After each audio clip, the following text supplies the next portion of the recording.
दूसरा सिद्धांत तो आपने सुन ही लिया कि जो जल में रहकर जैसे कमल छूता रहता है, ऐसे कि जो साधक कर्म तो सब करता है पर कर्म का कर्ता नहीं बनता, संसार में तो रहता है पर संसार से छूटता ही रहता है। यही जीवन मुक्त अवस्था है। यही व्यक्ति, यही जहाँ व्यक्ति, यही नहीं जहाँ व्यक्ति जीवित होते हुए भी मुक्त होता है। अब चौथा सिद्धांत कह रहे हैं, चौथा सिद्धांत कहता है कि ब्रह्म और आत्मा एक ही है। ब्रह्म और आत्मा एक ही। खड़े होकर पढ़ के आओ, वहाँ क्या है? यही ब्रह्म और आत्मा एक ही है। कौन कह रहे हैं? आत्मबोध उपनिषद के ऋषि, जिन्होंने ये आत्मबोध लिखा है। सबका अनुभव यही होगा और अनुभव के आधार पर जो चीज बोली जाती है, वो जो अनुभव में चीज आ जाती है, भेद खत्म हो जाता है, फिर उसमें संशय नहीं रहता। तो इसलिए क्या कह रहे हैं? ब्रह्म और आत्मा एक ही है।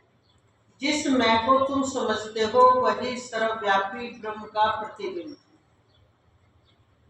जिस मैं को तुम समझते हो, मैं हूं ना, मैं हूं ना, मैं हूं ना, कौन है ये? उस सर्वव्यापी ब्रह्म का प्रतिबिंब, यानी उस चैतन्य की चेतना। ऐसा नहीं है, ये ध्यान रखना कि हम चेतन है, हमारा प्रतिबिंब फोटो खींची तो जड़ है। ऐसा नहीं है। ये मैं चेतन से चेतना है उसकी। जैसे सूर्य, सूर्य का जो गुण है, सूर्य की चेतना ही उसकी धूप है, सब जगह फैली हुई है। सूर्य में प्रकाश है, सूर्य में दाह शक्ति, अग्नि तत्व है ना? तो धूप में भी है ना? धूप ही तो जलाती है। अरे धूप तो जला रही है आज, देखो धूप कितनी खिली हुई है, कितना एकदम प्रकाश है। जब सूर्य ज्यादा ऊंचे चले जाते हैं, सर्दी जिसे कहते हो, वही सूर्य की धूप हल्की हो जाती है, और जब हल्की हो जाती है तो क्या कहते हो? अच्छी लगती है। पर धूप वही है। क्या है? पृथ्वी की गति के कारण दिन और रात जो बनते हैं, सर्दी और गर्मी जो बनती है, गर्मी में सूर्य पृथ्वी के नजदीक होता है, सर्दी में सूर्य पृथ्वी से बहुत दूर होता है। इसलिए गर्मी और सर्दी का परिवर्तन होता है। बारिश के दिनों में जो मीठी ठंड बोलते हैं, वो घूमते घूमते बीच में आ जाता है। जो बहुत नजदीक आ जाता है 2-3 महीने, तो उस समय क्या होता है? बहुत गर्मी पड़ती है। तो इसी तरह से क्या कह रहे हैं? सर्वव्यापी जो ब्रह्म है, सर्वव्यापी ब्रह्म सूर्य की तरह नहीं है, ये ध्यान रखना।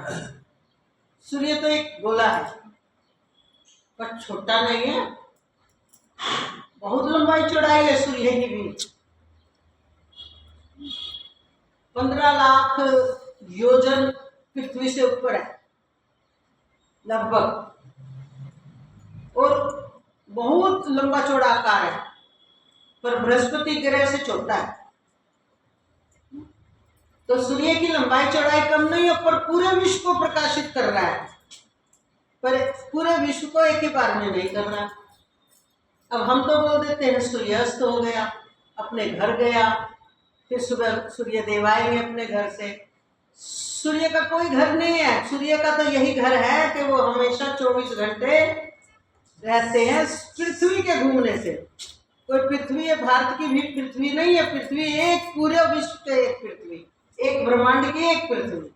उसके घूमने से, उसके चक्कर लगाने से 24 घंटे में वो एक चक्कर लगाती है, उसी से दिन रात बनते हैं। कैसे बनते हैं? उत्तर ध्रुव और दक्षिण ध्रुव, ध्रुव के उससे ही रात दिन बनते हैं। इसलिए ध्रुव लोक में 6 महीने का दिन और 6 महीने की रात होती है। तो क्या मतलब? पृथ्वी के 24 घंटे के एक बार सूर्य के इर्द गिर्द घूमने से देखो 12 महीने कैसे बदल जाते हैं। सूर्य कहाँ गया? कहीं नहीं। जब यहाँ रात्रि होती है जब पृथ्वी सूर्य के ऐसे होती है तो वो सीधा हमारे प्रकाश नहीं पड़ता, फिर घूमती घूमती घूमती घूमती ऐसे ऐसे ऐसे करके पृथ्वी वो जैसे रात्रि ढल जाती है, वो पृथ्वी सूर्य से हट जाती है तो वो दिन इधर बन जाता है। कहीं पे 5 घंटे पहले होता है, कहीं पे 10 घंटे पहले होता है, कहीं 6 घंटे पहले होता है, कहीं 2.5 घंटे पहले होता है। तो ये अंतर किस में है? सूर्य में नहीं है, पृथ्वी के।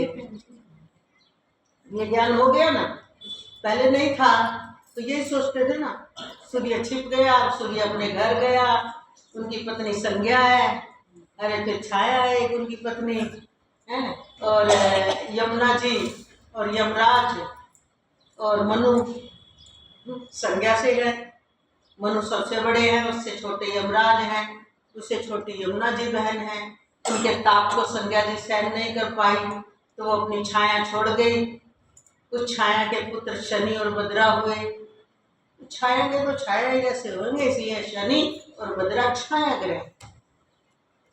तो इनमें भी क्रिया कैसे? तो हमारे जैसे मनुष्य थोड़ी है, उनकी तो हर अलौकिक शक्ति है, वो सब अलौकिक कार्य है। वो हमारे तरह थोड़ी हम मैथुन से बच्चे पैदा करते हैं। ये तो मृत्यु लोक का नियम है, वहां का नहीं है। समझने की बात है, ये तो अलौकिक चीजें सूक्ष्म बुद्धि से समझ में आती है। तो ये तो सूर्य का बताया हमने। सूर्य एक गोला माना जाएगा, एक गोला आग का गोला, कार्बन डाइऑक्साइड वरना कितनी गैसों से बनकर तैयार हुआ है। और जैसे जैसे वो ईंधन उसका खत्म होता चला जाएगा, उस समय प्रलय हो जाएगी और जलाएगा, तैयार हो जाएगा वही ईंधन। प्रकृति में होता रहता है, प्रकृति का सिस्टम बड़े उससे घूम रहा है। लेकिन ये परब्रह्म परमात्मा किसी ऊर्जा का, किसी तेज का गोला नहीं है। ये हम आपको बताना चाहते हैं सूर्य का उदाहरण देकर।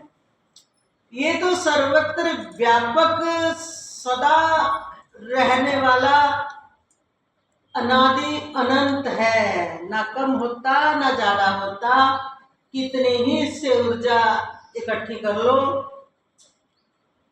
कितना ही इसकी ऊर्जा में रहकर ऊर्जा इकट्ठी करके बड़े बड़े कार्य कर लो, ना जाने कितने सूर्य उसकी ऊर्जा से तप रहे हैं, ना जाने कितने चंद्रमा, ना जाने कितने ब्रह्मांड, ना जाने कितने पृथ्वी के। ये तो छोटी छोटा सा एक मच्छर जितना हिस्सा है इस अनंत में, इस पृथ्वी का एक मच्छर जितना। ना जाने ऐसी ऐसी कितनी पृथ्वियां घूम रही है। तो इसलिए भगवान की अगर महिमा की बात करोगे तो आपका दिमाग चकरा जाएगा। समझ आ गई होगी, ये जो पूरा एक विश्व है, एक ब्रह्मांड है, ऐसे ऐसे कोटि कोटि ब्रह्मांड, एक मच्छर जितनी हस्ती है पृथ्वी के उस अनंत में। तो हम कहाँ पैर जमा कर बैठे हैं ज्ञानता के बस में मेरा करके। इस खेल में खेल खेल लो ना, आनंद में रह लो, दुख सुख से परे होकर, मैं मेरे से परे होकर, ब्रह्मानंद का सुख लेते हुए, आत्म का सुख लेते हुए। अगर आपको बात समझ में आ गई